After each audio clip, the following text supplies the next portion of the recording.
What's up, everybody? Ryan Thomas here live on the Thomas Take Sports Podcast. I just gave you guys my 2019 NCAA March Madness bracket. Who do I think will win? How far do I think the University of Buffalo will go? The Elite Eight. Spoiler alert. But who do I have them losing to? And who do I have winning the whole tournament? Who will be my Final Four? Tune into that. You'll enjoy it. I know you will, because March Madness is here and it is ready for your brackets. So post your brackets, fill out your brackets online, post them, send them to me. Let me know what you think. I want to know what you think will happen in this tournament. The subject matter of the show in this part of the show is Dana White. Dana White, the UFC president of the Ultimate Fighting Championship, UFC, the biggest mixed martial arts organization out there. And it's not even really close. I mean, Bellator has come a long way. ONE FC has made some great strides. But the UFC is the cream of the crop. The best fighters in mixed martial arts on the planet going up against each other. And it's been that way for the better part of the last 20 years. And I've seen the sport go from a mediocrity to a legitimacy to a phenomenon to one of the big four. And you can take your pick at which sport has fallen out of the big four. But if you talk about the big four and how ESPN promoted the big four with the NFL, Major League Baseball, MMA, or actually NFL, Major League Baseball, NBA, NHL. The NHL is not even covered on ESPN anymore. So ESPN had to replace that sport with another sport, something new, something innovative. For a while, they tried to make original content, their own shows that featured storylines within baseball, within the NFL, within past great stories. The 30 for 30s, the E60s, the shows that are truly captivating. They do a phenomenal job with those shows. They dig deep with those shows. You learn a lot within those shows about whatever subject matter those shows entail. But they needed a supercharge with the ability of streaming with Netflix, with Hulu, with Amazon Prime, with CBS All Access, and some of these platforms that are part of networks as well that are streaming. Streaming is the present and it is the future. And the UFC really wanted to kind of be a step ahead and get with the times. And they started a few years ago UFC Fight Pass, where they would have their entire library of UFC content on that app, past fights, past episodes of The Ultimate Fighter, seasons of The Ultimate Fighter. Everything UFC is on that app. I'm a subscriber, and I've enjoyed being a subscriber to that app for the last, year or so. But their subscriptions were lacking, and the UFC, too, needed a supercharge, whatever you want to call it. And ESPN and the UFC were at the right place at the right time. ESPN needed something to really boost its subscription service, ESPN Plus, and the UFC needed a new broadcast partner. So boom, ESPN Plus, UFC merge, and they are now ESPN is now the number one home for the UFC. And I think that is a very surreal moment in the sport. It's probably one of the few landmark moments in the sport. It's just as big a landmark as the 55,000 Canadians in the Rogers Centre cheering on Georges St. Pierre. Just as big a phenomenon as Conor McGregor, just as big as anything in the sport, because this is how the sport is delivered to the masses. ESPN is the vehicle for the sport. They are the driving force of the sport. They are the main promoter outside of the most powerful man in sports, Dana White. Now, I say the most powerful. That has a double-edged meaning. Most powerful can mean a lot of different things, but I've never seen a man take over something and turn it into the success that it is in sport like Dana White has. I don't think anybody will ever pass it, surpass it, whatever you want to call it, come close. Not Roger Goodell, not Rob Manfred, not Adam Silver, the NBA commissioner. I think I'm getting that name right. Not Gary Bettman. Sure as hell not Gary Bettman. Sure as hell not Roger Goodell. A lot of people have had, a lot of gripes with Rob Manfred and how he's handled some of the rule changes in baseball. Baseball wants to get with the times. They want to make the game quicker. They want to make the game more innovative. And Rob Manfred has just kind of made these rules that real baseball purists like myself are not too happy about. Sometimes if you mess with a good thing that's lasted long enough, if it ain't broke, don't fix it. I mean, baseball's not broken. It's not what it once was. It is known as America's pastime, but making all these different rule changes, it kind of hurts the core base. And baseball's core base of fans, the demographic 18 to 70. I mean, they still have a really strong, vibrant fan base. It's still the summer sport. It is still the sport that people can rely on to provide them with some awesome moments during the summertime. Going to the ballpark is a very rare experience. The nostalgia, the mystique that baseball has always had is truly timeless. So that is something that baseball has going for it. As far as the NBA goes, they're so superstar driven. The biggest stars in the world oftentimes play for the NBA. They are very good at marketing the personalities of their players, the LeBron Jameses of the world, the Steph Currys of the world, the KDs of the world. They allow the league to have this intertwined drama, if you want to call it that, where the NBA is kind of its own soap opera. It's kind of its own reality TV show. And they've really embraced that the last 10 to 15 years with LeBron James and with the other players that I've mentioned, among many others. Then you have the NHL, where you're starting to see this youth movement of players playing at a very early age into their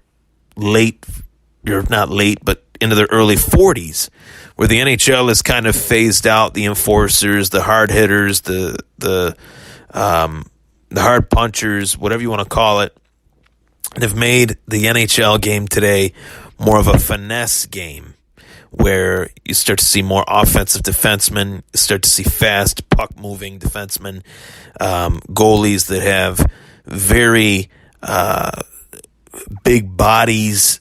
They play big, play wide, and you have offensive forces in the league like Connor McDavid, like Jack Eichel, like Austin Matthews, who can barely legally buy a drink, and yet they're the faces of the cities that they play in. They're the franchise superstars. So the UFC has kind of adopted all of those things. They've made their sport somewhat of its own soap opera like the NBA.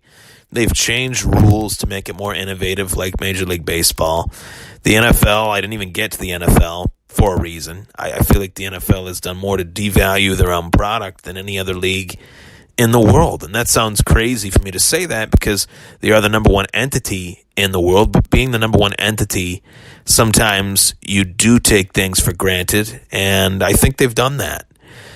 I think they've kind of pulled the rug out from a lot of fans, pulled the rug out from a wide popularity on both ends of the spectrum, based on the national anthem debate and based on a lot of different things as far as disciplining players for wrongdoings off the field. The NFL has done a horrible job at handling that. And anyone to disagree with that, I mean, I think I think you'd be a fool to disagree with that, to be quite honest. That they have just completely failed at the discipline of players that have done wrongdoing, whether they should get more punishment or less punishment. Both ends of the spectrum need to be thrown out there, I think. But the UFC has just continued to churn along, and the sport is continuing to grow to new levels, and I think that is mainly due to the leadership that they have with Dana White. But for as many great things that Dana has done over the last 20 years, there are a lot of things that Dana's done that have made me scratch my head in terms of matchmaking. And right now, I think we're at a real point with the UFC. They have this massive broadcast deal, a 7-year deal. Upwards of hundreds of millions of dollars have been invested in the UFC by ESPN already, and the broadcast deal has only been 3 months in. So January was when the broadcast deal started. They've already extended the deal for another 2 years. And it is a deal that basically features the fact that the UFC, obviously known as a pay-per-view business as well, being that it is the fight business, you have these major cable networks, the Dish networks, the DirecTVs, the Time Warners, that you would purchase your pay-per-view from. Well, now what the UFC's decided to do is they put their pay-per-views on ESPN Plus for you to buy. And ESPN Plus is a live stream where it's streamed from ESPN Plus, the pay-per-view itself. Very, very innovative, very unique, very different, but very risky, because the UFC has had deals with, as I said, DirecTV, with the major cable providers, and those brands, the Time Warners, the Dish Networks, the DirecTVs, those brands are in conjunction with a lot of major franchise restaurants throughout the country. Buffalo Wild Wings, the Dave & Buster's, you name it. But those are the first two that really come to my mind because they are local to me and they're places that I know I can watch UFC fights. There's others out there, the Quaker Steak and Lubes, the maybe even your local bar. Let's just say your local bar. And this is going to be very hard for these entities to continue to play these pay-per-views. And that's a major factor that will hurt a lot of fans. I honestly can say that as big a UFC fan as I am, I write mixed martial arts articles. I've been an MMA writer for the last 4 or 5 years now.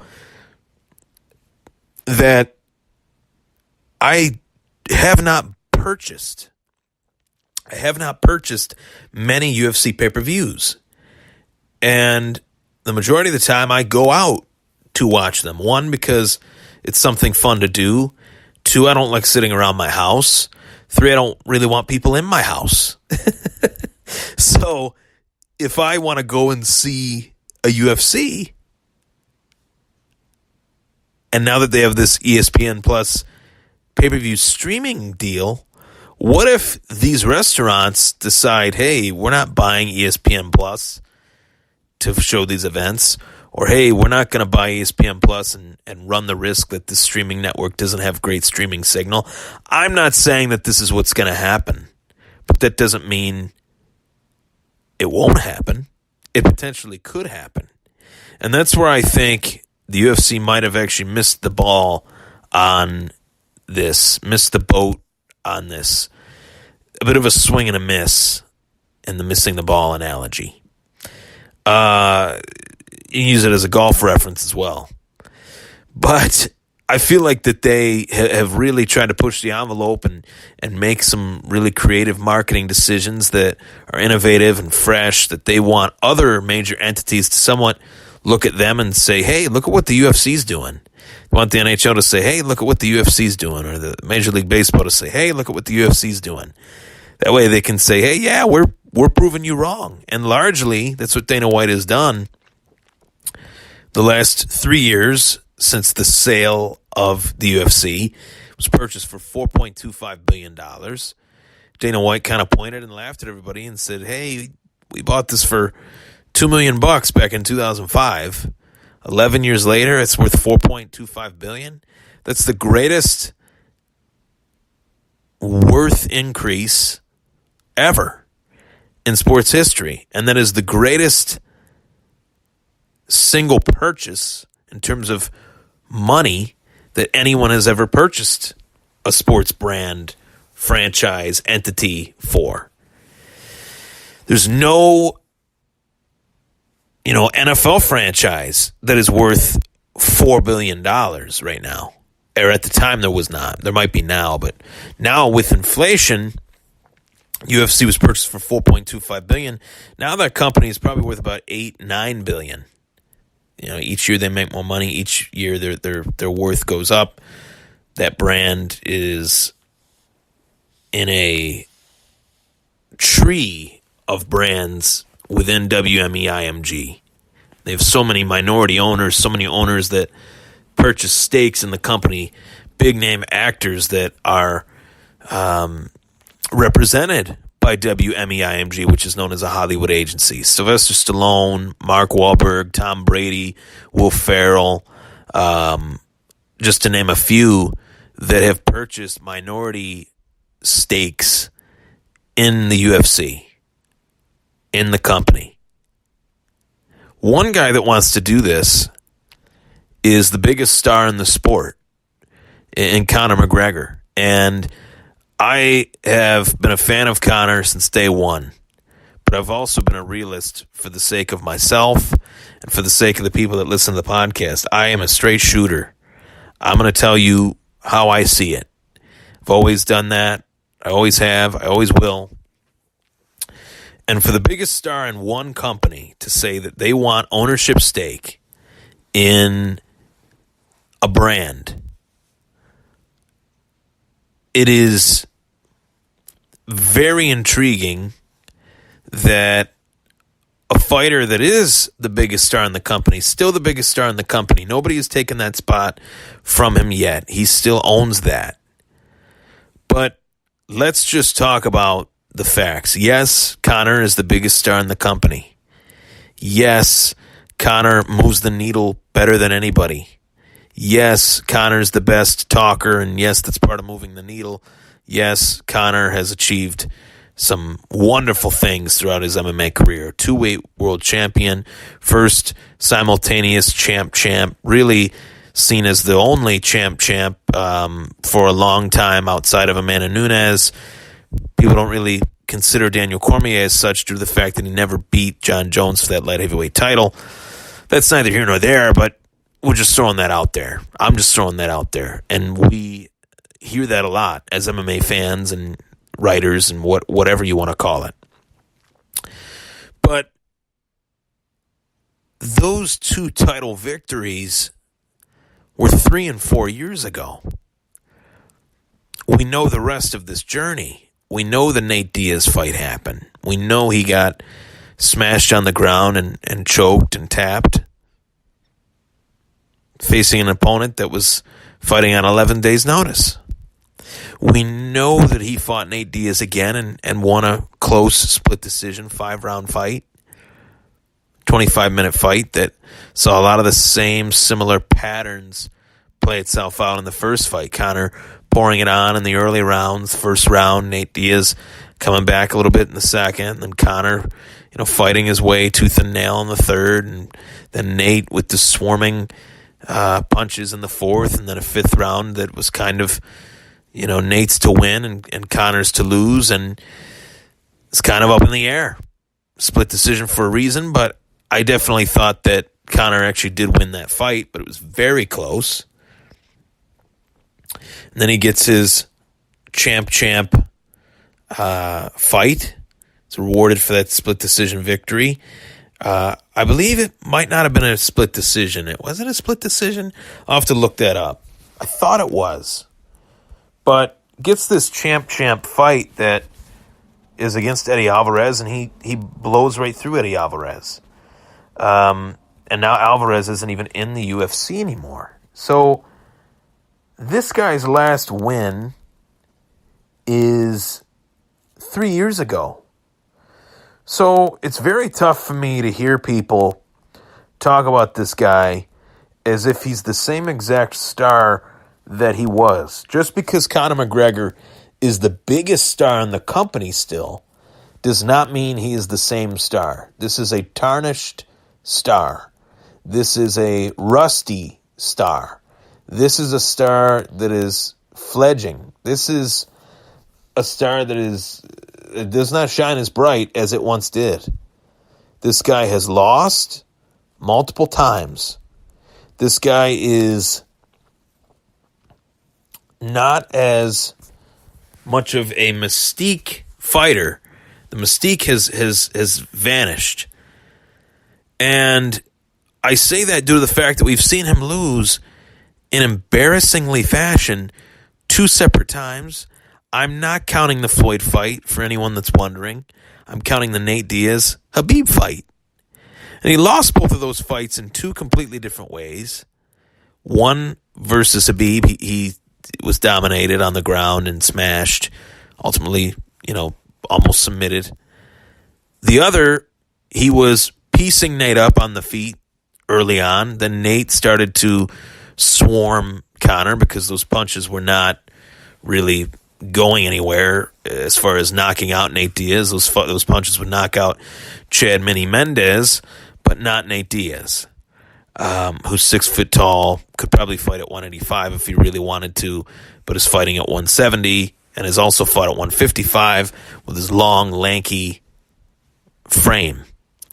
Very tough frame to prepare for. There's not many people that frame their punches the way that Nate Diaz does, that stalk their opponent down the way Nate Diaz does. And that was learned from his brother. I mean, that's just their style. To fight long, fight lanky, fight awkward, and swarm the opponent. You really look at the success that Nate has had in his career, that's what he's done when he's finished his opponents on the feet or on the ground. So where I'm going with this is basically Conor McGregor is nowhere near the same star that he was, despite the fact that he's the biggest star. He's nowhere near the same star that he once was. And I'm not saying that from a drawing perspective. I'm saying that as how he's viewed. McGregor is at a quote-unquote crossroads due to the fact that he came off this loss versus Khabib. It was not an impressive performance at all. It was anything but impressive.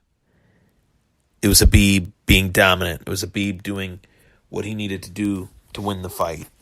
And at the end of the day, that's what every fighter is supposed to do. But to say that the greatest legacy of Conor McGregor's career was something that had nothing to do with mixed martial arts and it had everything to do with boxing, I think is truly amazing. The more you really look at it, we talk about where he ranks among the MMA greats and all that. His biggest contribution to MMA was in a boxing ring. The fact that he held his own for the 10 rounds that he did against Floyd, as of now, that's his legacy. Not the champ stuff, not any of that. More people will go to their grave knowing that Conor lasted 10 rounds with Floyd than Conor beating Jose Aldo in 13 seconds or Conor dispatching Eddie Alvarez in Madison Square Garden. That fight in the world on August 26th, 2017 was the most purchased pay-per-view ever. So what I mean by that is we have seen Conor McGregor lose 3 fights. Diaz, 1. Mayweather, 2. Khabib, 3. All 3 of those fights were 3 very highly purchased pay-per-views. One of those fights is the highest purchased pay-per-view ever in any entity. The other fight was the highest purchased paid pay-per-view in UFC history for 2 years. The next fight after that is the highest purchased UFC pay-per-view ever. Broke his own record of the Diaz 1 fight to the Khabib fight. Nate Diaz 2 actually was a fight that sold more pay-per-views than Diaz 1. And Diaz 2, people saw him be tested again. So more people in the history of fighting have seen Conor McGregor lose or come close to losing than any other fighter ever. So why is there still this mystique with this guy that he is this killer, that he is this guy that can go in there, knock anybody out? We haven't seen that guy in 4 years. 4 years. I don't know if we ever will see that guy. I hope we do.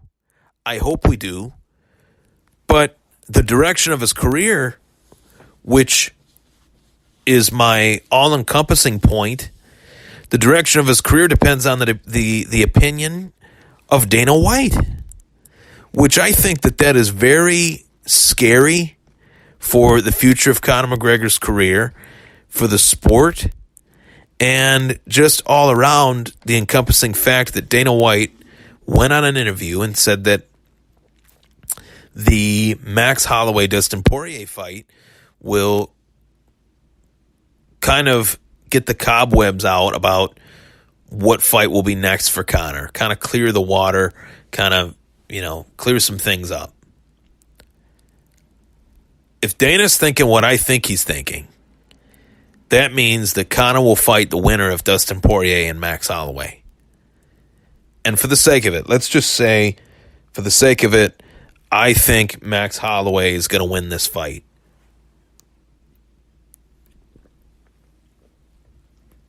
For the sake of it, that's what I believe. I believe that Max Holloway is going to win this fight. I think Max Holloway is, pound for pound, one of the best fighters on the face of the planet right now. I sat here in this very seat on this very podcast talking about how I think Max Holloway is a great fighter, but this Brian Ortega dude is going to be a tough test for him. He beat the living shit out of Brian Ortega. With all due respect to Ortega, the guy is a tough son of a bitch. The guy stood toe-to-toe. He did his due diligence. He showed the true heart of a warrior in there. Moral victories, whatever you want to call it, Brian Ortega is a tough son of a bitch. And Max Holloway beat the piss out of him. This is not just some guy. This is not just a guy that you throw your biggest star at when your biggest star is at the worst point in his career.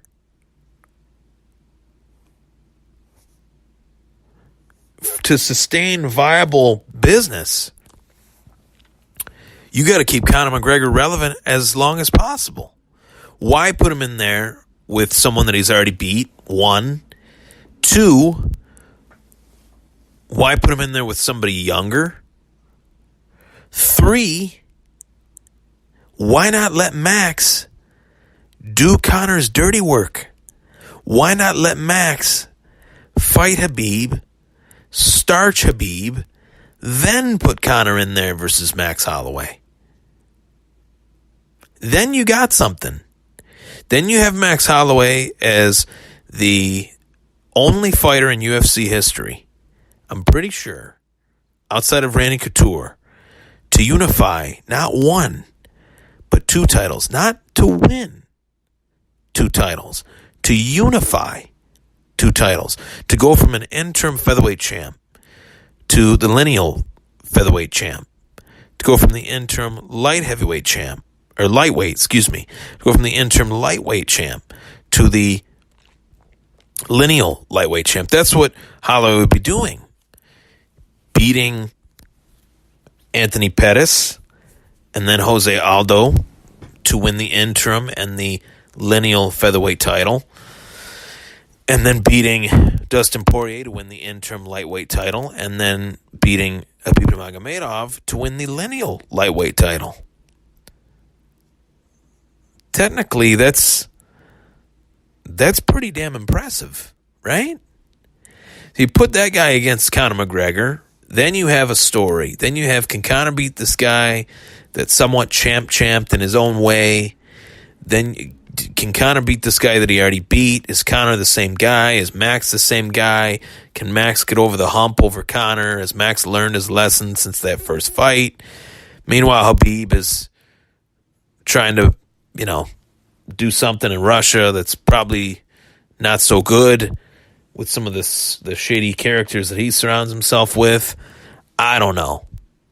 But what I do know is if they do what I think they're going to do, putting Conor McGregor up against the winner of this interim title fight, that is so stupid.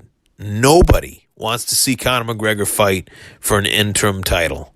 We either want to see him fight for the title or we want to see him fight fun fights without an interim title on the line. The Donald Cerrones of the world, the Tony Fergusons of the world, the Kevin Lees of the world, whoever it may be, Al Iaquinta even, which Iaquinta would deserve it much more than Lee would because Iaquinta beat the piss out of Lee a couple months back. That's what we want to see. We want to see Conor McGregor. At least I do. Maybe I shouldn't speak for everybody else. Maybe I don't know what everybody else thinks, but I'll just say what I think. I think I want to see Conor McGregor fight fighters that he'll stand toe-to-toe with and fighters that will stand toe-to-toe with him, because that's when I will see the most exciting version of Conor McGregor. I don't want to see Conor fight Max for an interim title. I want to see Max beat Poirier, Max fight Khabib, pray that Max will beat Khabib.